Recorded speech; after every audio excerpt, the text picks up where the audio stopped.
গাইবান্ধায় নদ নদীর পানি কমার সাথে সাথে শুরু হয়েছে তীব্র নদী ভাঙন। তিস্তা, ব্রহ্মপুত্র, ঘাঘট ও করতোয়া নদীর অন্তত ২৬টি পয়েন্টে এই ভাঙন দেখা দিয়েছে।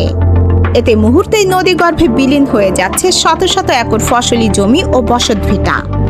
সবচেয়ে বেশি ভাঙন দেখা দিয়েছে সুন্দরগঞ্জ, ফুলছড়ি, সাঘাটা ও সদর উপজেলায়। সর্বস্ব হারানোর শঙ্কায় নদীপাড়ের মানুষ আতঙ্কিত হয়ে পড়েছেন। অনেকেই নিজেদের ঘরবাড়ি ও মালপত্র সরিয়ে নিচ্ছেন নিরাপদ স্থানে। ইতোমধ্যে ভাঙনের মুখে পড়েছে বেশ কিছু শিক্ষা প্রতিষ্ঠান, মসজিদ, মন্দির, মাদ্রাসা সহ বহু স্থাপনা। স্থানীয় বাসিন্দাদের অভিযোগ, গত ২ সপ্তাহে বিস্তীর্ণ এলাকা নদীগর্ভে হারিয়ে গেছে। দ্রুত এই ভাঙন রোধ করা না গেলে পুরো গ্রাম বিলীন হয়ে যাওয়ার আশঙ্কা করছেন তারা। সাময়িক কোনো ব্যবস্থা নয়, বরং দীর্ঘমেয়াদী ও স্থায়ী বাঁধ নির্মাণের দাবি এখন নদীপাড়ের মানুষের।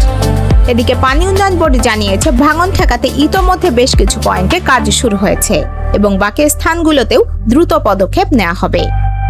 এছাড়া ঘরবাড়ি হারানো ক্ষতিগ্রস্তদের পুনর্বাসনের জন্য জেলা প্রশাসনের পক্ষ থেকে সব ধরনের পূর্ব প্রস্তুতি নেওয়া হয়েছে।